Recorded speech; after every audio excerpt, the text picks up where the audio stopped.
Welcome to the part 0 of the Ape Escape tutorial series, whatever. This video will go over the general things to know, like version, region differences and platform differences quickly at the start. And then afterwards there's a lot of tricks, good things to know, and the main glitches. And I go pretty in depth in all of the tricks and glitches, so that's why the video length is quite a bit.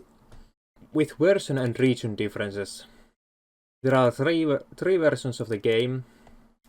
The PAL, European version, the NTSC-U, which is the American version, and the NTSC-J, which is the Japanese version. First of all, the PAL version should not be used. And that's because most games from around this era in the PAL regions run at 5/6 the speed, so it's literally running in slow motion compared to the American and the Japanese versions. So you're gonna lose a lot of time during a 40-minute to an hour-long speedrun. So that's why, unless you just do not care and you just want to play the game, then go ahead. But generally, the versions you want to play are the NTSC-U and NTSC-J. And the differences between NTSC-U and NTSC-J are basically none. It's only really the dub, text, and some textures as a difference in the main menu. The new game and the load game buttons are the other way around in Japanese and the Western releases. The two only actual differences between Western versions and the Japanese version is in the Japanese version you can only skip cutscenes with the start button, while in the other versions you can hit all face buttons and the start button. So that's just something you need to get used to, but the biggest difference, which does not matter in any percent at all, is the credits. In Western versions, the credits after Spectre 1, which you have to watch because you cannot skip them, in the Western versions, they are about 40 seconds longer because they have to list out the translators for the games. And the Japanese version doesn't have to list them out. So Japanese is technically the best version of the game. But that difference only matters in all monkeys 100% and the side categories like all monkeys and coins. But otherwise just use NTSC-U or NTSC-J. But if you're buying a real copy, then I recommend the Japanese one in case you do want to do the longer categories later. Then the platform differences. You can play this game on all released PlayStations, the 1, 2, 3, 4, and 5. So the game was of course released on the PS1. This is the slowest way you can play the game. The loads are pretty slow and the lag is bad. Unless you really want to play a real copy of the game, you shouldn't play on PS1. There's no reason to really. You should rather maybe use emulator, because emulator is basically the same as PS1, but it lags a bit less, and load times are the same, but it lags a bit less, and you can use any controller you want, and it's easier to record and all that. So unless you want to use a PS1 for whatever reason, then go with emulator from the two.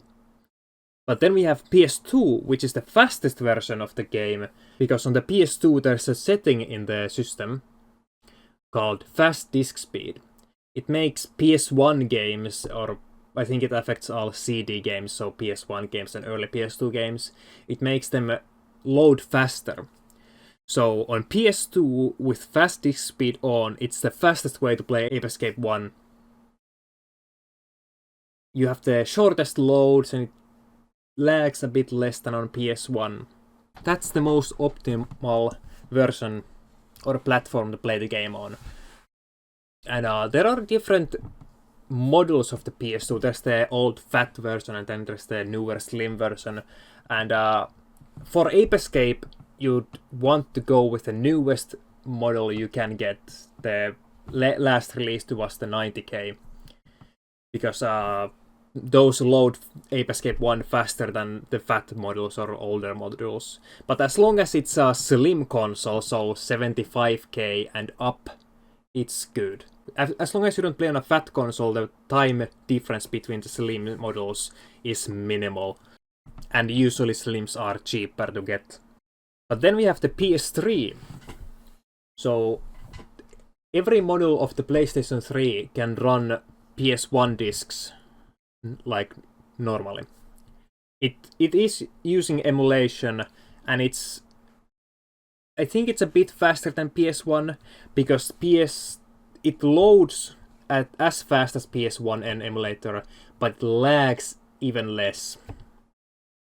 And the same with PS3 PSN release, because in Japan they actually released Ape Escape 1 as a PS1 classic you could buy. So that and the disc version, I think they're identical. There could be a small difference, but let's just pretend they're identical for now at least.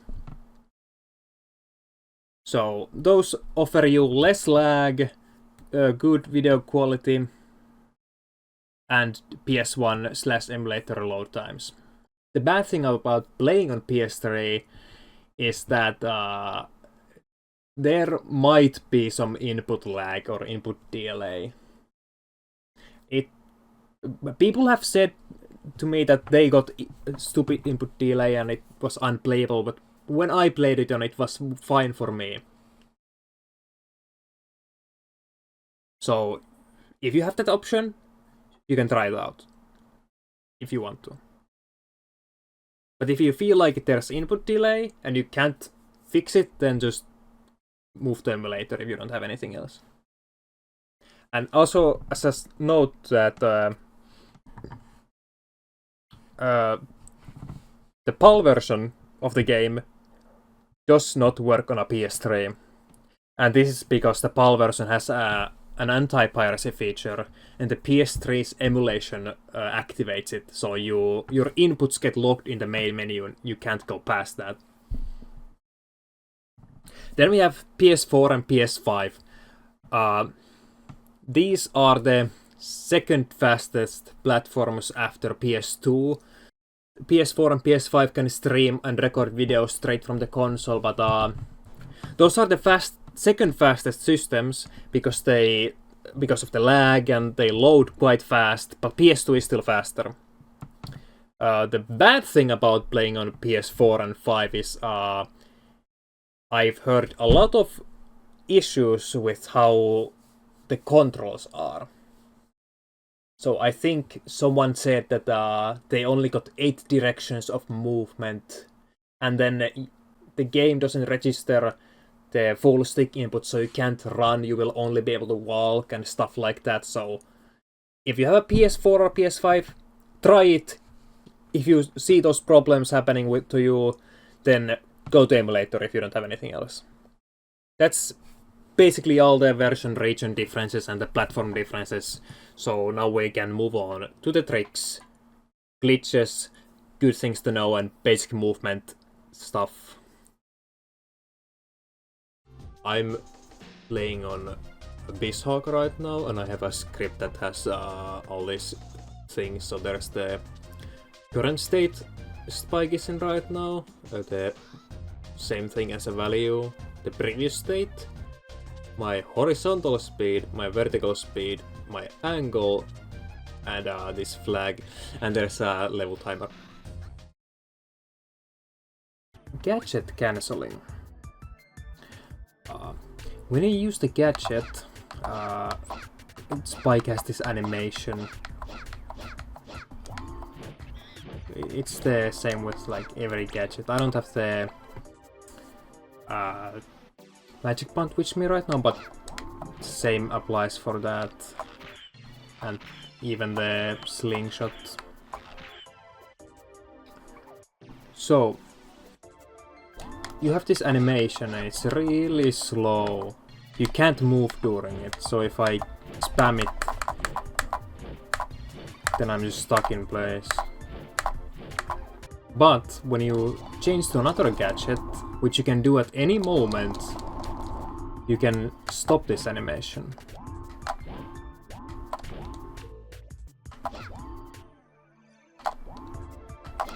Even like immediately. You can hear a spike and then it cancels the animation. You see how if I switch to another one, then the spike doesn't even like stop moving if I do it really fast.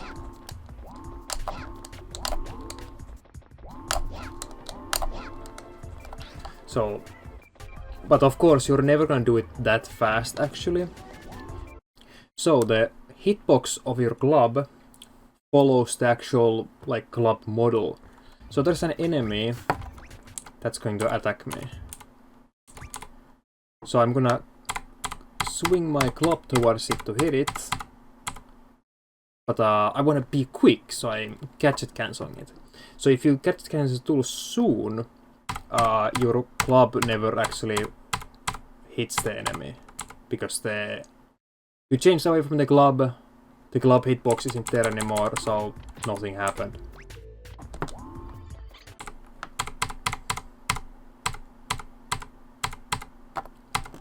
This might be too late. No. So, yeah, I started swinging towards the enemy, which is right in front of Spike's face. I switched away from the club. So now I won't hit the enemy and I'm just gonna get hit myself. Basically, I wanna gadget cancel most gadget users just because how slow the animation is, and there's no advantage of like waiting this pull-up animation. It doesn't do any good for you. You're just standing in place during it. So if you are trying to hit an enemy or a monkey and you miss, you wanna immediately gadget cancel so that you can move and act again, try another hit or another catch. Or if there was I was running after a monkey, I jumped and swung at it, but he turned around and ran below me.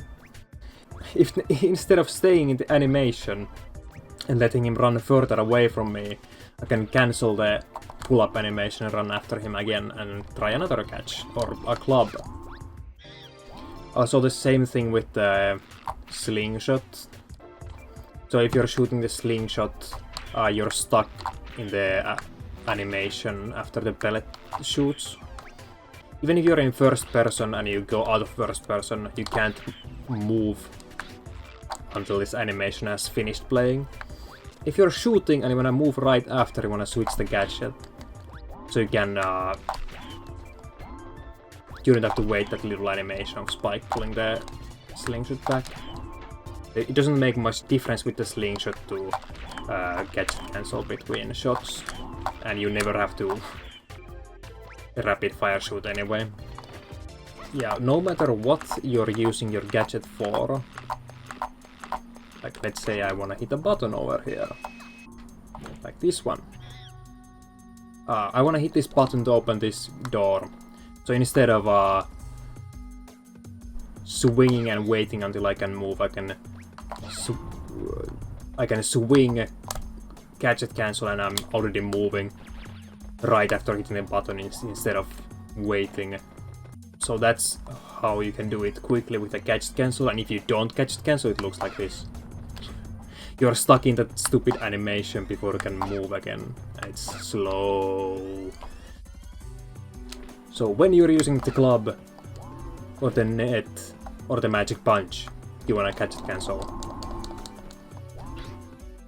So a place where you usually, or most often, see or notice a gadget cancel is when catching a monkey. In any percent run, there's 102 monkeys you catch. 16 of the monkeys are at the last monkey in a level, so you can't gadget cancel that. So there's 86, if I can count quickly. 86 monkeys, so this small time save adds up throughout the whole any percent run, and in a hundo or all monkeys run where you get 204 monkeys, it's even more of an advantage. So here I have a task I quickly made of catching this monkey with and without gadget cancelling. So first is without. So we go catch the monkey, and let's see. So let's go to I don't know, this frame with the funny monkey face. This is frame 381, and the in-game timer is 516, and it takes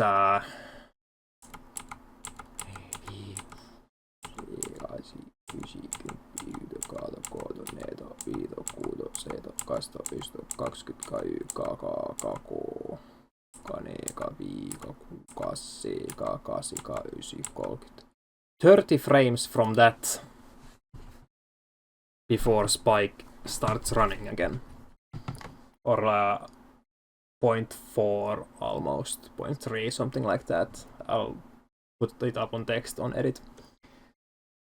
So let's then do the same thing, but let me add a gadget cancel in here. Oops. So from this frame, again 516. So from here with a gadget cancel, it's 1, 2, 3, 4, 5, 6, 7, 8 frames before we're running, instead of 30 something, and the in-game time went to 6:15 instead of 9 something. So it saves a nice amount of time considering how free that is to do. You just press a button after catching a monkey. And more about gadgets and just like movement overall. If you have a tight spot, let's pretend that this platform is just this light gray part at the edge. So I'm standing on it, and I want to jump that way where I came from. There are multiple ways you can turn around without like moving at all or much. What I like to do is swing a gadget down or to the direction I want to look at and gadget cancel it. So now I'm looking this way. Or you can just hold slightly down, and Spike will like barely move. You can see the horizontal speed is at 0. He's not even moving. But most of the time, just doing a gadget swing into a gadget cancel is the best way to turn around. Okay, so in no IJ, because you can't IJ up there, you want to jump from this tree. And this tree isn't big, so the best way to turn around is just to swing your gadget. This is like one actual real example of where that's useful to turn around like that. So another example is here in Dark Ruins. At least what I do is that I double jump onto that platform. And there I do I turn around with a gadget, so I can jump up there immediately. Like that. I start swinging right before I land, so that when I do land, I'm already turned around, mostly. And just holding left will make me do the rest of the turning if I hadn't turned completely yet. More about the net itself. The reason you see everyone do jump catches instead of just running and catching monkeys is because, well, when you swing the net, you stop in place. But if you are in the air, you keep moving for a little while longer. You will catch the monkey a bit sooner with that, as your net is already like in front of your face.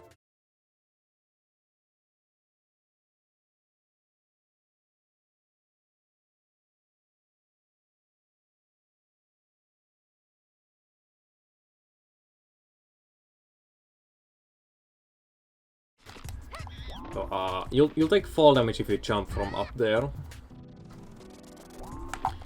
but you can negate the any and all fall damage just by swinging the net. So the club works, the slingshot works.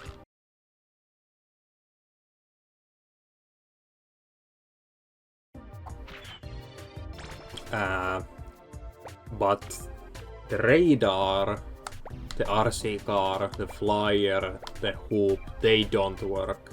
Just net, club, and slingshot work. So this game technically does have a form of coyote jumping in a way. Not, I don't think coyote jump is the right term for it, but when you fall off a ledge, it's too late to jump. But the jump takes about 9 frames to come out. I'm gonna frame advance now, so I start holding jump. So that's 1, 2, and now my state changed to jump.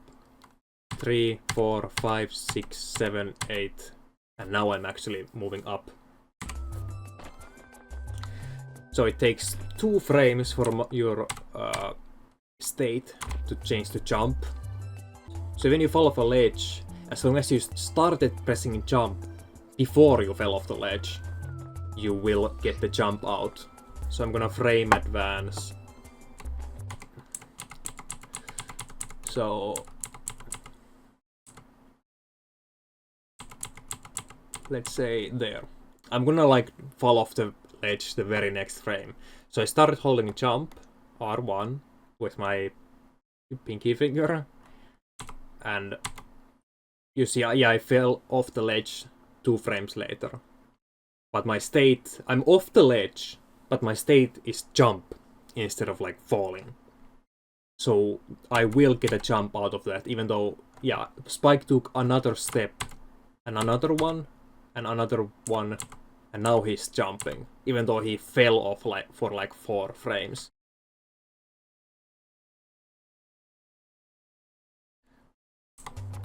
So for some jumps, not any that are required, but some like optimal jumps will need you to do these coyote jumps.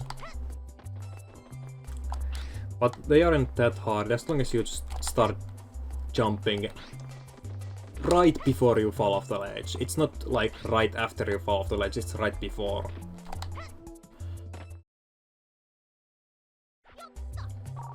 So, neutral double jumping, stop it. When you do a double jump, your speed is set to a specific value.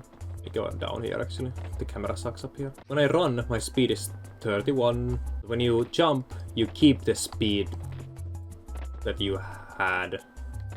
Or you mostly keep the speed you had. But if you do a double jump, you see how my speed gets set to like 18, 15 even. So your speed gets halved for the double jump, and then you have to re-accelerate to get back to 30 speed. And you can see Spike pause a bit because of that during the jump. But if you don't hold the left stick and do a double jump, you can see that the double jump doesn't affect your speed. Your speed just keeps going down naturally because you're not holding a direction. We can let go of left stick right before we double jump and then start holding again to accelerate faster.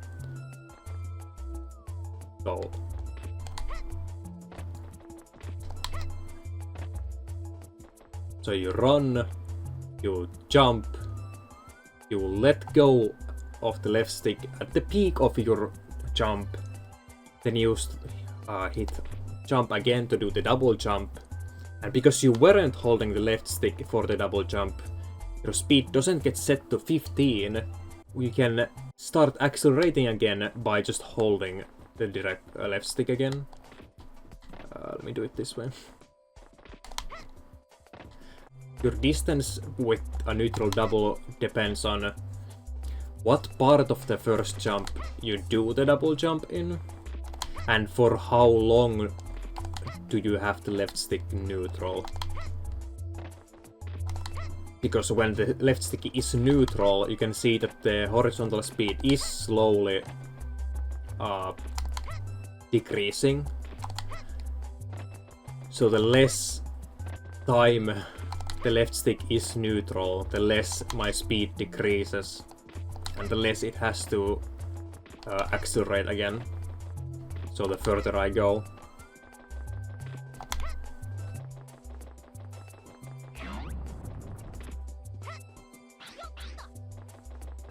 So with a normal double jump, this gap is totally impossible.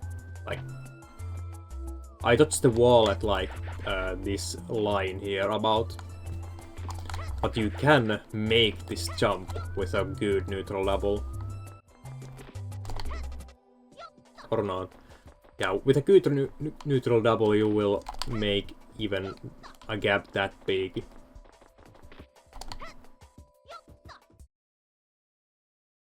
Now let's go over the boost jump. So when you're hooping and you jump, you see that your speed gets set to 31. Your normal running speed instead of the 62, 63 you have when you're hooping. But if you hit the button the hoop is on, X in this case, it cancels the hoop. So if you do this while running, you can see that my speed doesn't get set to anything. The hoop stops and the speed starts to slowly decelerate. So we can take advantage of that by jumping. Because when you press X, you see that Spike slides a bit forward still. During that slide, if you jump, you keep the speed. And you can basically jump right after, and you don't even have to start from moving. You can stay in place, click up to start running, and immediately press the button and jump. Like that. And you can combine this with the neutral double.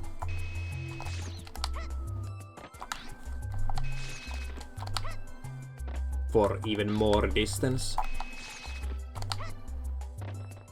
You just basically do a neutral double, but you press X before you do the first jump. It's identical otherwise.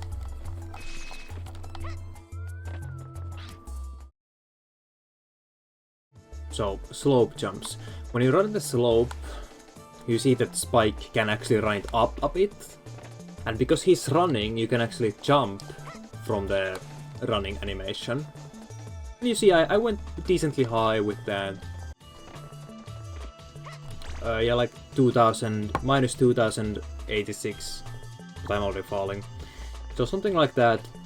But you can see that Spike like goes up pretty fast when he hits the slope. And to be specific, we can look at the vertical speed on my little display. It's fluctuating between 0, 5 and 6 for gravity. But when we hit this slope, it jumps up to 7, minus 40. Which is a lot, considering jumping is minus 46. So if we hit jump, right as we hit the slope, we have a vertical speed of minus 40 or so, depending on the slope.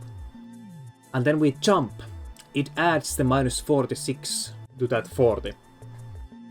So we'll go basically twice as high.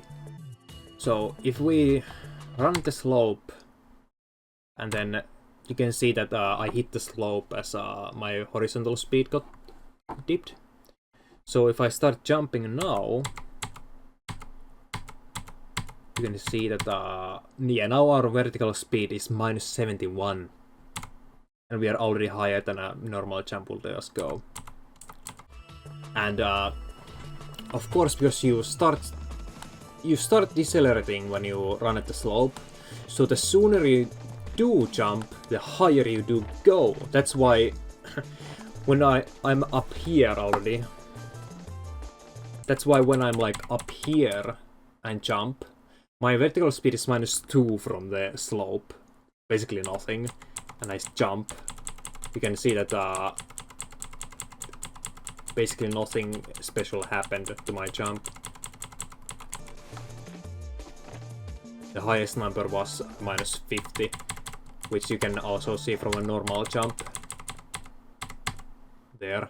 So it literally did nothing to my jump, because the vertical speed had already dropped to near 0. So in short, you just wanna jump right as you hit a slope for a maximum height. Or if you wanna be a bit safer and don't need to go as high, you can run it up a bit before jumping. But there's another aspect of it, where if you jump right before, like, just before you hit the slope, a different thing happens. Let me show you this frame by frame again. So, look at my state here. It's running when I run, of course. And when I jump, it goes from jump to midair. But if we go up close to the slope like this, then jump before we ever hit the slope. I'm holding R1 now. You can see we go from run to jump. We haven't hit the slope yet. We get the vertical speed from the jump. We are mid-air. But now we are standing. And if I continue holding up, we're gonna start running again, because we were standing. So now I'm in the air while still running. And now I slipped because I touched the ground. So if you jump right before you hit the slope, you go into the standing state. Just like that. That's it in normal speed. So, as you saw, because I was in standing state, I could jump from the standing state. And from a normal jump, you can do a double jump. Unlike the normal slope jump, where you're already doing a jump, so you can only do the double jump from it, like that. So you can get that extra whatever amount of height you get from the double jump. This isn't really all that useful anywhere, there's only one spot to really. Now we know the slope jump, but what if we add the hoop to it? So you saw that when I hit the slope, the vertical speed went to like minus 40, and when I jumped in, it went to minus 70 or so. So if I hoop at the slope, let's see what happens to my vertical speed now. So minus 232. I don't think it's yeah. It's a lot. I actually went way higher than usual. I hit like a perfect spot on the slope. But yeah, your vertical speed explodes if you hoop at the slope. So we can cancel the hoop by hitting the button it's on right before we hit the slope. So now we're running, so the hoop is done. And we have a minus 188 speed. And we are standing because you just go so fast that the speed makes you go right up the slope and fly up it. So I didn't even jump and I'm like flying all the way up here. Basically. Can actually... Yeah. Just by cancelling the hoop after I hit the slope, I made it all the way up here. Just from the speed alone. That's actually really funny. We can combine a slope jump with a boost jump. We can run at the slope, cancel the hoop, and now we're running up the slope. Our speed is minus 236. Then we can jump. And we just absolutely fly high up in the sky. See, I went above the ledge. And because of just how fast you're going and you're going riding up the slope, you're in a standing position, so we can jump from this. So let's wait here and then do our normal jump. Like that. Then do our double jump. And we can go super high. 4,237 units into the air from 1,000. So, here's my horizontal speed. So when the spike is running, it's like 30. So that's your normal running speed. On this display thingy here, it might go to 31 at times, but that's just because of how it works behind the scenes. So ignore that. So walking speed is 30. Hoop speed is 62, 62, 63, 62. Basically double your walking speed. Okay, it's good to note that when you're doing a boost jump, your speed will start decreasing back down to 30. So you want to avoid doing unnecessary boost jumps, even as cool as they are. Jumping is 30 speed, but when you land, you drop your speed and you need to reaccelerate. So here's it frame by frame. So it's 30 and drops down to 18. Then it has to pick back up again. If you let go of if you let go of the left stick in the air, then of course you're gonna start decelerating. So your walking speed is 30, but slopes affected. So if I run up this, now it's 21. And it depends on the steepness of the slope. Like this is very steep, so it's 11 at this point. And then it goes to minus and I start slipping. And it also affects downwards. So that's why you want to neutral double up slopes.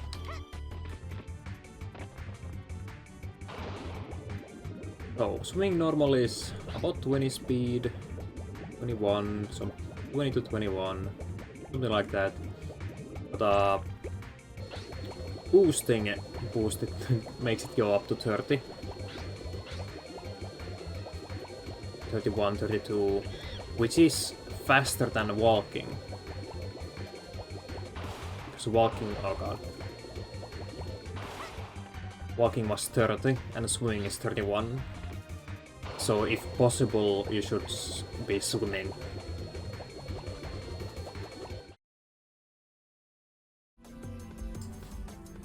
Okay, IJ.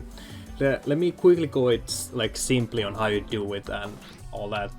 So you can do an IJ by with the slingshot in hand. You jump, you pull back the sling, you'll flick it. You don't want to shoot because it doesn't work with that. So you flick it, and then you jump again after the flick. So you jump, flick, jump. So you can get, that was a one infinite jump into a double jump. So jump, flick, jump, and you do that over and over again to IJ. And most people, when they start out, they start spamming it. Oops. Which, sure, it does work, but it doesn't give you that much height. You can start an IJ from running, so you can get like horizontal distance. But if you want horizontal distance, you can't do the inputs too fast, or you can't do it too fast. To get horizontal distance, you need to be walking in the air for a few moments before doing another IJ. Because if you just spam this, then you have no time to walk. You're constantly just jumping. But it's like under... It's from 20 and it goes down and now it's 0. But if I do it slowly and let Spike walk for a bit, you can see that it goes to like 24 and then it goes back to 30 when I jump. That's how you get distance, and that's shortly how IJs work. So you want to do it slowly. This wall push-up animation, it will stop your IJ. You don't want to hold forward because it's going to mess with your IJ. Because from this push-up animation, you can't flick the right stick. You can't do that, but you can jump. So technically, you can still do it, but timing is a bit weird, and it might mess you up. So instead of holding forward when you're up against the wall, you just don't. You leave the stick neutral. You're not going forward, so don't touch the stick. But this wall push-up animation is interesting because you can jump out of it. Meaning that you push up against the wall while falling, you can jump.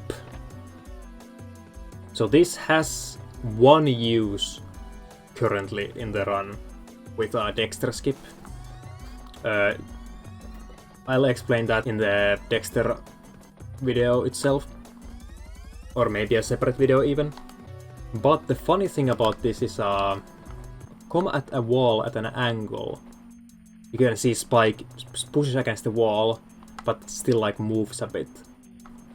So the funny thing you can do is you can fall off the ledge while this is happening. So you can jump from midair. Like that. Spike was behind the ledge a bit, but you saw I did a double jump and you heard it. So that's funny, and a thing to take into note while IJing up against the wall. Even if you don't start against the wall, you don't wanna keep holding forward because it might mess you up if you're not ready for it, or if your timing is too fast. Because if I start spamming when I get up here, then yeah, that happens. So this room is super laggy. And you want to do optimally want to do a boost jump into an infinite jump around this corner over to a monkey. And when you look at this direction, it lags way less. So the transition between less laggy into super laggy is really difficult. You'll have to start the inputs quickly, then slow them down. But now for the specifics on how IJ works. This might confuse you, or this might make it easier to understand. So, you see my state here is 19, which is standing. When you pull back the slingshot, it's 3. And when you shoot the slingshot, it goes to 2. But if you flick the stick, you see how it goes from 3 to 19. So, because it goes from 3 to 19, it means that when we jump and flick, we are standing in the air. And because we are standing, we can jump from the air. That's how it works under the hood, so to say. The thing to help with the IJ timing is to do your flick immediately after you jump. Because the flick doesn't affect your vertical velocity, so you still go as high up and as fast as you do normally. And the sooner the state goes from 3 to 19, the longer your state is in 19. So your standing state ends when your vertical speed goes above 20. So let me show this. So I jump, I flick the stick, and I let go. So now we're in state 3, and we go to 19 because the slingshot state ended. and our vertical speed is minus 13. We are still going up. We're going up, up, and now we start to go down because our vertical speed is positive. And you can see that now it's 14, now it's 19, and the next frame it's gonna go above 19 or 20 and above. So we're gonna go from standing to state 1 misc, whatever this is. And we can't jump anymore, even if I start holding jump and it just doesn't work because we are not in a standing state anymore. So, to make your ijs as lenient as possible for the jump timing, you wanna flick the stick immediately after you jump. The sooner you flick the slingshot, the sooner the state will end, and the longer you have time in the air, in the standing state before you start falling too fast. So now we're jumping, now we're slingshotting. So this is the earliest inputs we do. So I started slingshotting right the very next frame after I jumped. So this means that when we are in a standing state, this is the first standing state, our vertical speed is minus 19. So this is the first frame. 2, 3, 4, 5, 6, 7, 8, 9, 10, 11, 12, 13, 14, 15 frames. 14 frames to hit jump if you flick the stick the very next frame from the first jump. So the sooner you flick the stick, the sooner the state goes from 3 to 19, where you can jump. And the sooner it goes to 19, the higher vertical speed you will have, and the longer you will be in the standing state. And the more time you have to jump from the standing state.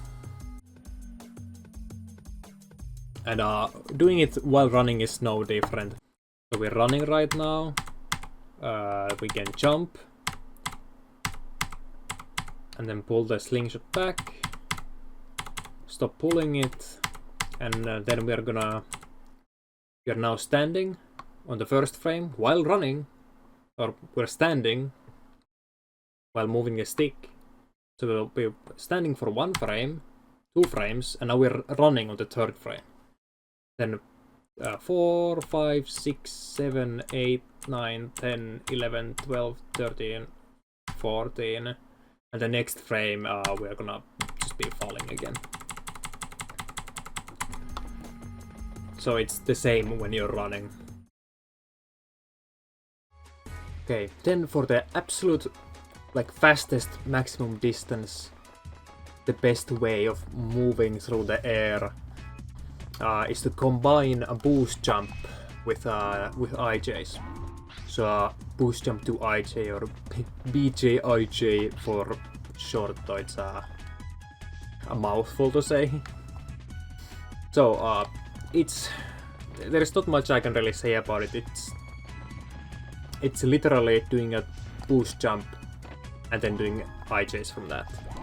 The only difference from normal ijs is that the first jump comes out of a boost jump. But this is a bit awkward on your hands because you have to change from the hoop during the jump to the slingshot so that you can flick the slingshot.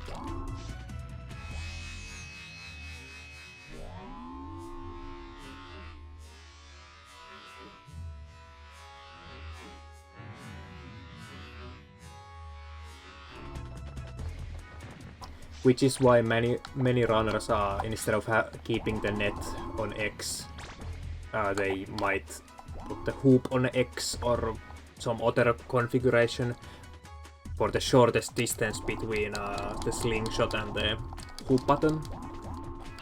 Because how I do it right now is I hit X, then jump to do a boost jump, and then I use my tip of my thumb to go to the slingshot. And from them I flick the thumb down to flick the stick. So if I were to have my hoop on circle, then I'd have to move my whole thumb over across the face buttons to reach triangle, to reach square, and it's really difficult to do it like that. there. I got it, but I was too weirded out and I didn't get jump after. And now I switched to the club accidentally. So I highly recommend, if you are gonna do boost jumps to IJs, to switch the hoop to X or whatever you feel is the best for you. It will make a huge difference. So here we have the status screen thingy again. So when you do a boost jump, you keep your hooping speed until you land or until your speed decreases back to 30. So with an IJ, you get to keep that speed into the first few IJs and that will help you make a big distance gap. So like in this stage, you're doing boost jumps to IJs everywhere. You start from here, you catch a monkey down here, then you do another one from here to here, and you catch this monkey, and then you do another one from here to here. So all these gaps are huge, so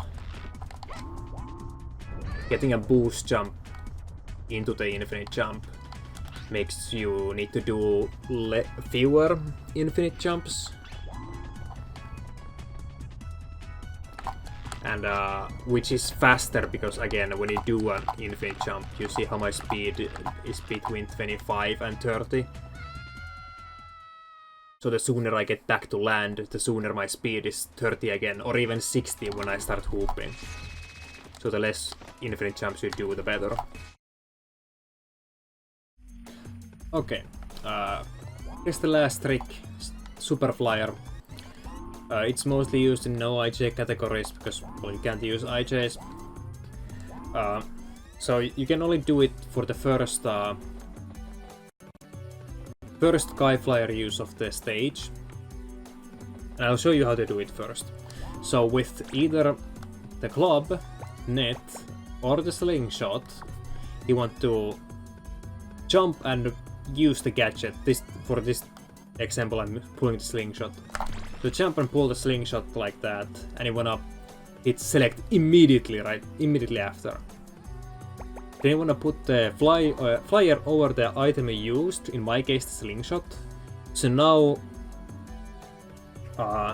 when I unpause, Spike is gonna take out the flyer immediately. So I want to start spinning already, spinning the right stick already, and then hit select to unpause. And I will fly up high in the sky. And the reason this only works for the first Skyflyer use is because of this value in the memory. So when you use the flyer, this value starts from 1 and goes up.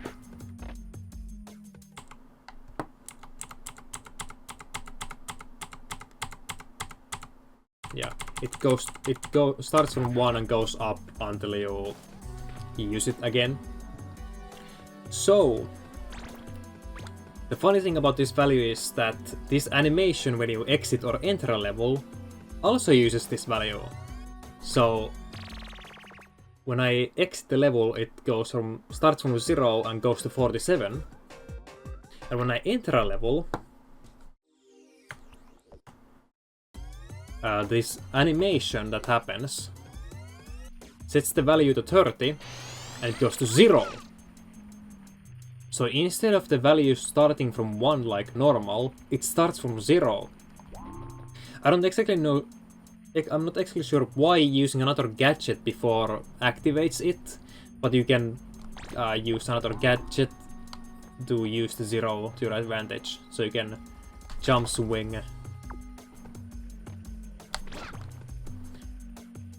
like that. That's like the first frame maybe. Switch to the flyer and spin it. And everything works like normal, you just get a lot of height from that 0. There's one weird thing that's a bit annoying that you should know.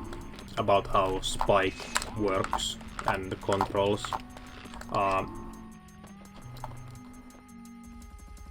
When you land, you see how... Okay, so this is again my current state. 19 is standing and the run is 49 and all that fun stuff. And when I fall from a normal jump, my state goes from midair to standing immediately. So I can jump immediately after landing. But there's a state where you go into from a few actions. For example, a double jump. You see how my state went to 1 instead of standing. So during this state you cannot jump. If I just spam R1 as fast as I can, Spike still waits on the ground before jumping again because of the state 1. So a few things I know that makes this state happen is a double jump. You can't jump after landing from a double jump. Or after using a gadget, you can't jump because you go to state 2. It's different, but it's a different state, but it works the same way in this scenario. Even if I do a gadget cancel, so I'm not in, so that I for sure I'm not stuck in a gadget animation. Yeah, I'm stuck in state 2 when I land. And then lastly, if you fall off a ledge, then you are stuck in that animation. But this isn't a problem as long as you're aware that it's a thing. Because you can completely just stop it from being a hindrance by holding the left stick in any direction. If I do a double jump and hold forward, you see how the state went to 1, but it immediately went back to 19 when I landed. So if I just keep my left stick held in some direction, I can jump after landing.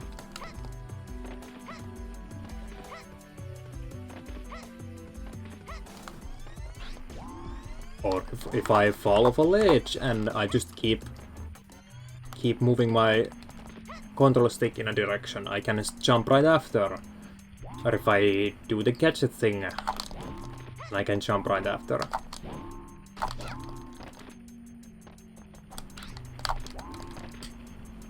Yeah, that's a good thing to note, because sometimes you might see, like especially when you're starting out and you might not get IJs all that well yet, or you might drop them often.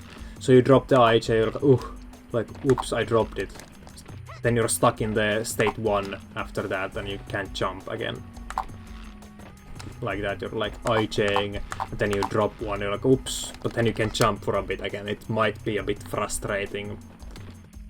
And it slows you down and all that. So as long as you just hold a direction or even tap a direction right after landing, then you're fine.